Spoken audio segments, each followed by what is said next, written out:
नमस्कार साथियों, स्वागत है आपका हमारे चैनल में। मैं एलपी रंजीत कुमार आप सबों को अपने चैनल पर स्वागत करता हूं। आप रेलवे की किसी भी एग्जाम का तैयारी कर रहे हो, चाहे वो एएलपी हो, ग्रुप डी हो, एनटीपीसी हो, आरपीएफ हो, सभी एग्जाम में सभी बच्चे के मन में यही प्रश्न रहता है कि मेडिकल कैसा होगा। आज हम इस वीडियो में मेडिकल, रेलवे में होने वाले मेडिकल की चर्चा करेंगे। मेडिकल में क्या क्या चेक होता है। 2019 में मैंने एएलपी का मेडिकल दिया था। हमारे साथ एएलपी, ग्रुप डी और टेक्नीशियन तीनों बच्चे का मेडिकल साथ ही हुआ था। तो हमें पता है कि किन किन वजह से बच्चे मेडिकल में डिस्क्वालीफाई हो जाते हैं। आज हम उसकी चर्चा करेंगे। आज हम चर्चा करेंगे कि रेलवे में मेडिकल कैसे होता है, मेडिकल में किन किन चरणों से गुजरना होता है। इन सारे सवालों का जवाब इस वीडियो में आपको हम देंगे। मेरा मेडिकल A1 कैसे फिट हुआ, इसकी हम चर्चा करेंगे। देखिए, मेडिकल से पहले क्या होता है, डॉक्यूमेंट वेरिफिकेशन होता है। डॉक्यूमेंट वेरिफिकेशन जिस दिन होगा उसी दिन आपको मेडिकल मेमो दे दिया जाएगा। 27-28 रुपये मेडिकल मेमो का चार्ज होता है। वो चार्ज लेकर के आपको क्या होगा कि मेडिकल मेमो दे दिया जाएगा। और मेडिकल मेनली जो होता है आपके डॉक्यूमेंट वेरिफिकेशन के जस्ट अगले दिन या एक दिन बाद लिया जाता है। उसमें आपका डेट लिखा रहेगा और किस हॉस्पिटल में आपका मेडिकल लिया जाएगा वो भी मेडिकल मेमो में मेंशन रहेगा। तो आपको क्या करना है, उस मेडिकल मेमो को लेकर के, और आपको डॉक्यूमेंट वेरिफिकेशन यदि आपका सब कुछ सही रहता है तो डॉक्यूमेंट वेरिफिकेशन के टाइम ही आपको बोल दिया जाएगा कि कल आपको खाली पेट इस हॉस्पिटल जाना है मेडिकल मेमो के साथ। तो आपको क्या करना है कि अगले दिन जिस डेट में आपका मेडिकल के लिए बुलाया गया है, जनरली क्या होता है कि डॉक्यूमेंट वेरिफिकेशन के अगले दिन ही मेडिकल के लिए बुला लिया जाता है। कभी कभी एक दिन बाद बुलाया जाता है। तो आपको क्या होगा कि मेडिकल के दिन आपको खाली पेट अप्रोक्स 10 बजे आपको मेडिकल सेंटर पर जो है, जहां पे आपको सेंटर दिया गया है, वहां पे पहुंच जाना। उसके बाद पहुंचने के बाद क्या होगा कि सबसे पहले डॉक्टर आएंगे और डॉक्टर क्या करेंगे, आपका शुगर टेस्टिंग करेंगे। शुगर टेस्टिंग के बाद कुछ ब्लड का सैंपल लेंगे और ब्लड का सैंपल लेने के बाद क्या होगा कि आपको छोटा सा एक डब्बा दिया जाएगा और उसमें यूरिन आपको भरकर देने को बोला जाएगा। तो आपको क्या करना है, उस डब्बे में यूरिन भरकर दे देना है और डॉक्टर क्या करेंगे, यूरिन को भी चेक करेंगे। देखिए, लगभग सभी बच्चे का जो होता है शुगर, यूरिन, ये सब लगभग सही रहता है। उसके बाद आपको 5-5 बच्चे के ग्रुप में बांट दिया जाएगा। 5 बच्चे एक्सरे के लिए भेजा जाएगा तथा अगले 5 बच्चे को हार्ट बीट टेस्ट के लिए भेजा जाएगा।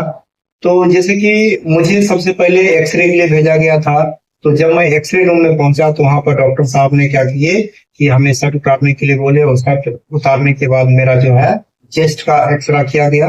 और एक्सरे करने के बाद क्या हुआ कि उसका जो रिपोर्ट है 10-15 मिनट बाद अगले डॉक्टर साहब के पास पहुंच गया। उसके बाद जो है दूसरे ग्रुप को एक्सरे के लिए बुलाया गया और हमारे ग्रुप को हार्ट बीट टेस्ट के लिए भेजा गया। और हार्ट बीट टेस्ट में जब भी जाइएगा तो आपको नर्वस नहीं होना है। वहां पे आपको माइंड को स्थिर रखना है। और हार्ट बीट टेस्ट में क्या होता है कि थोड़ा बहुत 1-2 बच्चे छट जाते हैं क्योंकि थोड़ा ज्यादा टेंशन ले लेते हैं। और जितना ज्यादा टेंशन आप लीजिएगा उतना आपका हार्ट का बीट रेट क्या होगा, बढ़ेगा। तो माइंड एकदम फ्री होकर के आपको क्या करना है कि हार्ट बीट टेस्ट देना है।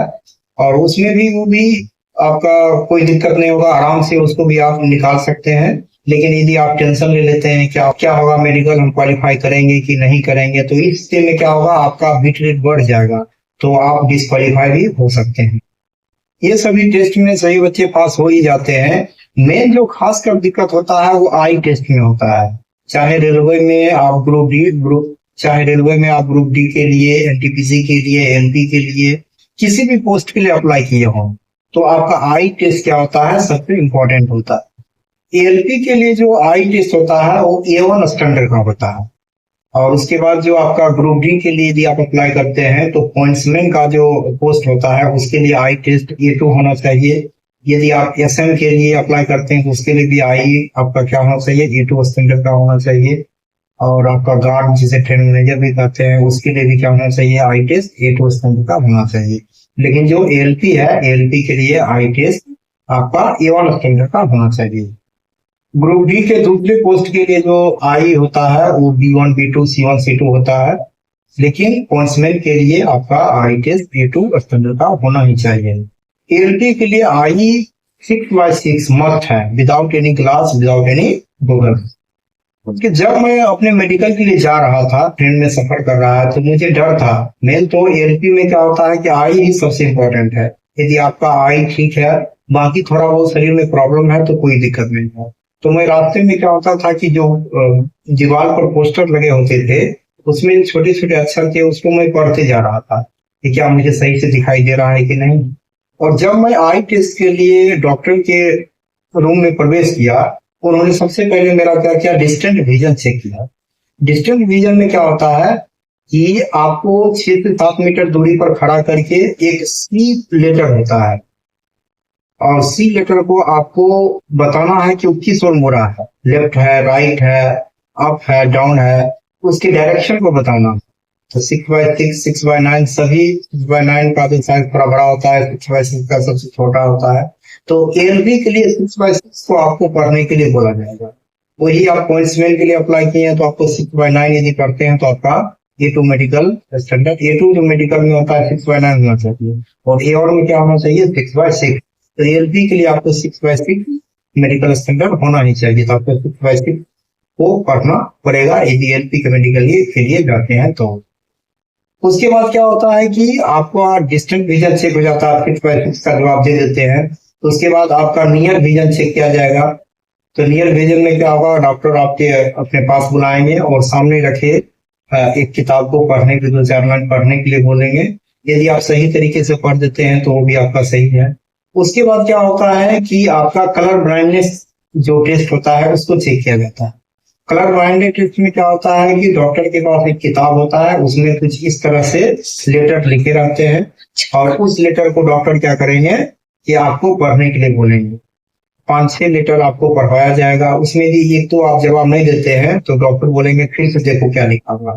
वो आपको तुरंत डिस्क्वालीफाई नहीं करेंगे, आपको 1-2 बार मौका देंगे, क्योंकि वो भी जानते हैं कि बच्चे 3-3 एग्जाम क्वालिफाई करके यहाँ तक पहुंचे हैं, इतना मेहनत करते। तो आपको फुल्ली कोऑपरेट करेंगे। आपको जवाब देने के लिए बोलेंगे 1 बार नहीं, 2 बार नहीं, 3 बार। यदि आपको कोई प्रॉब्लम है तब तो उसको डिस्क्वालीफाई करना ही पड़ेगा, लेकिन आपको स्टार्टिंग में 1 बार में डिस्क्वालीफाई नहीं करेगा। ये सब जब टेस्ट हो जाता है उसके बाद डॉक्टर क्या करते हैं कि अंधेरे रूम में आपको ले जाएंगे, वहां 3 लाइट जलाकर आपको दिखाएंगे। एक लाइट जो होता है वो आपका रेड कलर का होता है, दूसरा लाइट जो होता है ग्रीन होता है, तीसरा येलो होता है। बारी बारी से क्या करेंगे, वो लाइट को जलाएंगे और आपको कलर पहचानने के लिए बोलेंगे। तो आपको यदि वो तो आराम से आप कलर को पहचान सकते हैं, कौन लाल जल रहा है, कौन येलो जल रहा है, कौन ग्रीन जल रहा है। इसके बाद होता है आपका लेजर सर्जरी टेस्ट। इसमें क्या होता है कि लेजर मशीन पर आपके आंख को चेक किया जाता है। आपने कभी सर्जरी तो नहीं कराया है, यदि आप सर्जरी कराए हैं आई का, वहां पर आप पकड़ा सकते हैं और आप डिस्क्वालीफाई कर सकते हैं। यदि आपके आई में यदि कोई सर्जरी है तब आप एलपी पोस्ट के एलिजिबल नहीं। और इस टेस्ट को करने के पहले क्या करते हैं डॉक्टर, 1-2-3 बूंद कोई दवाई दिया जाता है। उससे क्या होता है कि हमारा जो आइरिस है वो फैल जाता है, और फैलने के बाद क्या होता है, डॉक्टर जब मशीन पर देखते हैं तो क्लियरली उनको दिखाई देता है कोई सर्जरी तो नहीं है। यदि सर्जरी है तब आपको डिस्क्वालीफाई कर देंगे, नहीं है तो उसमें भी आप आराम से पास कर सकते हैं। इसके बाद सभी बच्चे को एक रूम में ले जाया जाता है। वहां पर क्या होता है कि सभी बच्चे का हाइड्रोसील, फाइल्स, ये सब चेक किया जाता है। डॉक्टर चेक करते हैं कि हाइड्रोसील कहीं बड़ा तो नहीं है, किसी बच्चे को फाइल्स तो नहीं है। यदि आपको इन सभी में से हाइड्रोसील या फाइल्स में कोई प्रॉब्लम है तो आपको कुछ टाइम दिया जाएगा कि आप इसको ट्रीटमेंट करके आइए फिर से, लेकिन वहां पे आपको डिस्क्वालीफाई नहीं करेंगे। लेकिन आंख में यदि कोई प्रॉब्लम है तब आपको एएलपी पोस्ट के लिए जरूर डिस्क्वालीफाई करते हैं। उसके बाद क्या होता है कि डॉक्टर आपको उठने बैठने के लिए बोलेंगे, इसको उठने बैठने में तो कोई दिक्कत नहीं हो रहा है। उसके बाद वहाँ हियरिंग टेस्ट भी होता है। आपका कान जो है सही से आप कोई भी चीज सुन पाते हैं कि नहीं उसका चेक करेगा।